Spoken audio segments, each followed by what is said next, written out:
हाँ तो प्यारे कप्तानों, आज बात करेंगे हम इंडियन आर्मी और चाइनीज आर्मी की। देखिए, स्पेशल तौर पर मैं चाइना की आर्मी को रखूंगा, ठीक है ना, क्योंकि मैं उसमें चाइना की आर्मी की वो वीकनेस गिनाना चाहता हूँ जिसमें चाइनीज लोग बोलते हैं कि नहीं हम वर्ल्ड में तीसरे नंबर पे। अरे मैं तो तीसरे पे क्या, 5वें नंबर पे भी नहीं आती हूँ, मैं आपको पहले से बता दूँ, ठीक है। चाइना की आर्मी में जो भी कमियां मैं आपको सबसे पहले गिना दूंगा। सबसे पहले तो आप ये एक फोटो देखिए, ठीक है। अब देखिए फोटो कितना शानदार लग रहा है, ठीक है, कितनी अच्छे तरीके से मुंह बना रहा है। क्या मुंह बना रहा है? पता है क्यों बना रहा है? क्योंकि इससे कहा था कि पहाड़ों पे थोड़ा बहुत चढ़ जा, ठीक है ना। तो पहाड़ों पे चढ़, ये कमांडो है, ठीक है ना, चाइनीज आर्मी का कमांडो, ठीक है ना। मुंह ऐसे बना रहा है, ठीक है, सिर्फ इसलिए कि पहाड़ों पे चढ़ने की बोल दी थी, ठीक है। और वहां पे चढ़ के गए तो बाद में पता चला कि इनके प्राण निकल गए। प्राण जानती हो ना, आत्मा शरीर से बाहर आ गई, ठीक है। तो ये होती है आर्मी, ठीक है। ऐसी आर्मी होनी चाहिए। एक इस आर्मी को देखिए, ठीक है, देखिए एक ये आर्मी है हमारी इंडियन आर्मी, जो पता है क्या करती है, ये -55 डिग्री सेल्सियस सेंटीग्रेड में, ठीक है, सियाचिन ग्लेशियर पे जाके खड़ी रहती है 12 महीने साल के, ठीक है, तैनात रहती है, कोई फर्क नहीं पड़ता इसको, ठीक है। ये होती है आर्मी, मैं आपको बता दूं, ठीक है। और चाइना का एक बंदा आके मुझे बोलता था नहीं, इंडिया ने तो कुछ किया ही नहीं है, चाइना ने सब कुछ किया है। उसने बोला था कि चाइना ने और वियतनाम ने युद्ध किया था, 7 साल तक लगातार चला था युद्ध, ठीक है। मैं आपको दिखाऊंगा उसके भी कमेंट, ठीक है ना। तो 7 साल तक युद्ध चला। उसने ये भी बोला था कि हमने इंडिया के साथ में 1962 में युद्ध नहीं किया था, सिर्फ हमने तो उसके साथ में सशस्त्र विद्रोह के तौर पे एक सशस्त्र लड़ाई लड़ी थी, छोटी मोटी लड़ाई जिसको हम काउंट नहीं करते हैं।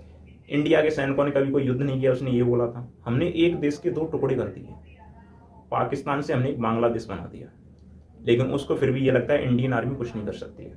आज इंडिया जहां भी ऑपरेशन करके आता है सक्सेसफुल हो जाता है, लेकिन नहीं, उनको तो ये लगता है चाइनीज आर्मी ग्रेट है, ठीक है। जो इंडियन आर्मी है पहाड़ों पे तैनात रह सकती है, ठीक है। मैं आपको दिखा दूं, ये देखिए कैसे कैसे इंडियन आर्मी तैनात होती है। पहले आप इंडियन आर्मी को देखिए एक बार, ठीक है, ये होती है, ठीक है। और रही बात कि आपने 1962 में इंडिया को हराया था, एक्चुअल में इंडिया को नहीं लगा कि आपने इंडिया को हराया था। अब इसको आप हार कहेंगे कि आप पीछे से आके किसी के चक्कू घूस दो, तो इसको हार कहाँ से कह सकते हैं? आप कहते हैं कि आपने इंडिया को हरा दिया था। आपको लगता है अगर आप इंडिया को हरा पाते तो गलवान में, जहां आपने पहले से आक्रमण किया था भारतीय सैनिकों पर, जहां भारत के 20 जवान शहीद हुए थे, और भारत के उन्हीं 20 जवान जो शहीद हुए थे ना, उनमें से उनके कुछ साथियों ने और उनने मिलकर आपके 43 जवानों की शहादत तुरंत कर दी थी, ठीक है ना। उसको शहादत कहेंगे, या फिर जो पीछे से वार करता है पता नहीं मर गए क्या हुआ, लाशें भी नहीं दिखाई चाइना की सरकार ने। इतनी तो खराब सरकार है तुम्हारे यहाँ की। तुम अपने यहाँ पे सरकार को बोल नहीं सकते हो कि गलवान में क्या हुआ था जब इंडिया के सैनिकों ने तुम्हारे देश के सैनिकों को मारा था। तो तुम ये भी नहीं कह सकते हो कि इंडिया के सैनिकों ने कितने सैनिकों को मारा। तुम्हारी इतनी औकात नहीं है कि अपने देश की सरकार को पूछ लो, और तुम बात करते हो इंडियन आर्मी की। मैं आपको बता दूं, अमेरिका की तरफ से जो रिपोर्ट मिली थी उसमें 43 चाइनीज सैनिकों को मरा हुआ बताया गया था, और 100 से अधिक सैनिकों को घायल दिखाया गया था। मैं आपको पहले से बता दूं, ठीक है। अमेरिका ने सब कुछ सैटेलाइट से चेक करके बताया था। ये नहीं है कि अमेरिका झूठ बोल दे, ठीक है ना। आपकी चाइना की तरह नहीं है, ठीक है ना। चाइना में अगर कोई भी सरकार से एक क्वेश्चन भी कर लेना तो उस बंदे को गायब कर दिया जाता है। हमारे यहाँ इंडिया में अगर कोई बंदा जो चप्पल पहन के, ठीक है ना, हवाई जहाज में चढ़ सकता है, और वही बंदा प्रधानमंत्री से भी डायरेक्ट क्वेश्चन कर सकता है। ये लोकतंत्र है। कम्युनिस्ट पार्टी की सरकार नहीं है यहाँ पे कि सरकार के खिलाफ एक शब्द भी कोई बोल दे तो बस उतने में ही आपको हाउस अरेस्ट, उसके बाद में लाइफ अरेस्ट, उसके बाद में पता नहीं क्या क्या सब कुछ खत्म ही कर दिया जाता है उसको। तो इतनी खराब तो तुम्हारे देश की सरकार है। और उसके बाद में वीकनेस की तो कहो मत। आपने शायद है मुझे JF थंडर या JF-17 जहाज जो पाकिस्तान को दिया था, उसकी जो सीट थी वो खराब निकली आपकी। आपके जहाज उड़ाते समय उड़ना बंद कर देते हैं बीच में, 10 में से 8 जहाज तो क्रैश कर जाते हैं, इंजन काम नहीं करता है। आप बता रहे हैं वो आर्मी ताकतवर है, ठीक है। इंडिया जितना भी करता है आज तक किसी भी चीज में कोई प्रॉब्लम नहीं। अग्नि 5 की सफल परीक्षण किया, अग्नि 6 का हो चुका है। मैं पहले से चाइनीज वालों को बता दूं, ठीक है, और रेंज बता देता हूँ उसकी 12,500 किलोमीटर है, ठीक है। कितनी? 12,500 किलोमीटर। आपको लगता है आपका चीन का शायद बीजिंग शहर ना आ पाए इंडिया की अग्नि 5 की रेंज में आता है। अग्नि 6 का टेस्ट हो चुका है, मैं बता रहा हूँ पर्सनल इंडिया की तरफ से, ठीक है। अग्नि 6 की टेस्टिंग हो चुकी है, ठीक है। रेंज ही मैंने आपको 12,500 किलोमीटर बता दी। एक और बात, मैं नाम नहीं लेना चाहता, ठीक है, दैट्स मीन काली। वो काली नहीं, काल है आपका, ठीक है, जो आप उसको कमजोर बताते हैं, ठीक है। और कमजोर क्या होता है तो देखिए मैं आपको बता दूं, एक्चुअल में हुआ क्या था जब गलवान में इंसिडेंट हुआ था इंडिया और पाकिस्तान चाइना के बीच में। तो चाइना ने वहां पे क्या किया, तुरंत अपनी आर्मी को डिप्लॉय किया वहां पे, ठीक है ना, काफी स्पीड से डिप्लॉय किया। तो जो चाइनीज आर्मी के जो सैनिक थे ना, वो उन पहाड़ों पे जाने से मना कर रहे थे। जबरन उनको भेजा गया पहाड़ों पे। उसके बाद में उनसे कहा गया यहाँ पे आपको तैनात रहना है। तो उनकी सांसें फूलने लगी, उनको बीमारियां होने लगी, आधे से ज्यादा लोगों को कैंसर हो गया, ठीक है। ये होती है आर्मी। पावर, ठीक है ना। इंडिया के जहां सैनिक -55 से -65 तक मैं बता रहा हूँ, ठीक है, सियाचिन का अधिकतम -65 तक चला जाता है, काफी कम जाता है कभी कभी 64.9 तक देखा गया है, ठीक है, लेकिन फिर भी 55 एवरेज रहता है। तो 55 डिग्री सेल्सियस माइनस में, ठीक है ना, वो वहां पे मौजूद रहते हैं, कोई प्रॉब्लम नहीं है। उनको चाहत है देश की, आपकी आर्मी में वो चाहत नहीं है। और आप कहते हैं इंडियन आर्मी कुछ नहीं जानती है, इंडिया ने कभी युद्ध नहीं लड़ा। जितने भी युद्ध लड़े हैं सभी जीते हैं। द्वितीय विश्व युद्ध में हमने अंग्रेजों का साथ दिया, अंग्रेज जीते, ठीक है। 1947 में ही जब देश दो भागों में बटा, एक भारत और दूसरा पाकिस्तान में, तो तुरंत पाकिस्तान ने जम्मू कश्मीर पे हमला किया, भारत ने ऐसा नहीं किया। जब जम्मू कश्मीर के राजा हरि सिंह ने भारत से मदद मांगी तब भारत ने तुरंत चढ़ाई की, ठीक है। तो भारत ने पाकिस्तानी सेना को पीछे खदेड़ा, ये भारत की सेना थी, ठीक है ना, जिसने तुरंत पीछे खदेड़ा। एक और बात, 1947 में युद्ध लड़ा, भारत जीता उसको, ठीक है। अगर वो, हाँ, अगर बात को नेहरू जी यूएन में न ले जाते, क्योंकि हम उस समय ऐसा नहीं करना चाहते थे कि हमको युद्ध लड़ना पड़े, तो अगर उस बात को नेहरू जी यूएन में न ले जाते तो शायद भारत वहां पे जो पीओके पर पाकिस्तान ने कब्जा कर रखा है ना, वो भी नहीं होता। एक और बात, अगर रही तुम्हारी चाइनीज आर्मी इतनी पावरफुल थी तो 1962 के युद्ध को 32 दिन में क्यों खत्म किया, मुझे ये बताओ।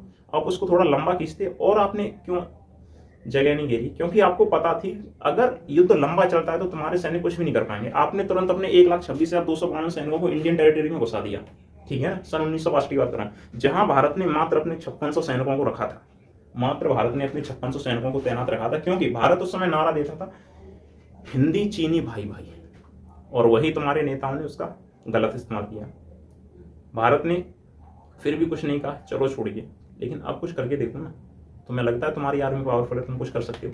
तुमने पहले से अटैक किया, ठीक है, भारत पे, वियतनाम पे ही तुमने पहले से अटैक किया। अगर तुम्हारी इतनी ही औकात है तो ताइवान पे अटैक करके देखो ना।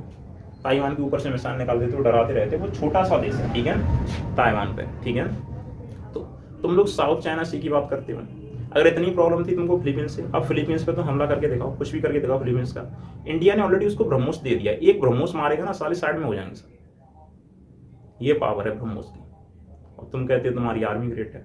आर्मी हर देश की ग्रेट होती है, मैं उसको कमजोर नहीं बोलूंगा, ठीक है ना, लेकिन जो होते हैं ना दोगले, वो तुम जैसे लोग होते हैं जो आके बार बार कमेंट में बोलते हैं दूसरे देश की आर्मी कुछ नहीं जानती है। भाई तुम्हें लगता है कुछ नहीं जानती है, दो सैनिक भेज दो, एक गाल पे मारेंगे ना, इंडिया वाले सारे धरती चाटते फिरेंगे, उठा जाएगा नहीं से, ठीक है ना। वो चाइना के चिपकी नाक के होते हैं ना, ये दो हाथ के होते हैं, शायद मेरा भी हाथ मार दो तो शायद गिर जाए, पता नहीं है। मैं एक बार मिला था ना चाइनीज से, मेरे यहाँ पे आ रहा था, ताजमहल पे घूमने आया था, साले को मैंने एक दिया था नीचे, जे नीचे जाके गिरा था, ठीक है। और हाँ, अब रही बात जो वो दिखाता है ना हमारे पास परमाणु बम जाता है, हालांकि चाइना ने भी नो फर्स्ट यूज, ठीक है, पॉलिसी को अपनाया हुआ है, ठीक है, वो पहले इस्तेमाल नहीं करेगा। लेकिन हाँ, मैं आपको बता दूं, दुनिया में अगर सबसे बड़ा गद्दार देखा जाए ना तो चाइना से बड़ा गद्दार कोई नहीं है, ठीक है। छोटे देशों को लोन देना, अपने कर्ज में फंसाना, ठीक है, तो ये सब चाइनीज काम करती है, ठीक है। इंडिया ऐसा कोई काम नहीं करता है। इंडिया को हमेशा अच्छे काम करने होते हैं। जैसे इंडिया अपने पड़ोसियों की ज़्यादातर मदद करता है, ठीक है। भारत ने कभी भी मालदीव को ऐसा नहीं बोला कि हम आपकी हेल्प नहीं करेंगे। मालदीव में जब तख्ता पलट होने वाला था, इंडिया ने तुरंत अपनी राजीव गांधी की अगुवाई में अपनी सेना भेजी, ठीक है। उसने 2 मिनट में वहां से आतंकवादियों को खदेड़ा और उनकी सरकार पलटने से बचाई, ठीक है ना। भारत ने श्रीलंका की मदद की। भारत मदद तो पाकिस्तान की भी करे, लेकिन वो चाहता नहीं है। बांग्लादेश की भारत ने हमेशा मदद की, नेपाल की हमेशा मदद करते आए, यहाँ तक कि हम दूसरे देश म्यांमार जैसों की मदद करते रहे, ठीक है। लेकिन चाइना हमेशा दूसरे देशों पर कब्जा करना चाहता है, ठीक है ना, वो उसकी मेंटेलिटी है, ठीक है। और ये धीरे धीरे वर्चस्व आपका खत्म हो जाएगा। आने दीजिए 2047 कुछ समय है जब आप नंबर 1 पे जो है ना कुछ चीज़ों में, उसमें भी आप डाउन आएंगे, जब इंडिया आपसे हमेशा ग्रो करेगा हर चीज़ में, ठीक है। और रही बात, आपको लगता है चाइनीज आर्मी इतनी स्ट्रॉन्ग है, तो मैं आपको बता दूं चाइना में अभी फिलहाल वन चाइल्ड पॉलिसी चल रही है। जनसंख्या इतनी अधिक हो चुकी है कि उनको जनसंख्या रोकनी है, तो वन चाइल्ड जो पॉलिसी चल रही है ना, वो तुम्हारी वीकनेस है सबसे बड़ी। अब तुम कहोगे कैसे, इंडिया तो जनसंख्या बढ़ा रहा है। नहीं, इंडिया में भी ये आने वाली है, वन चाइल्ड नहीं आएगी, लेकिन फिर भी 2 चाइल्ड आएगी, ठीक है ना। मैं आपको बता दूं बच्चे 2 ही अच्छे, ठीक है।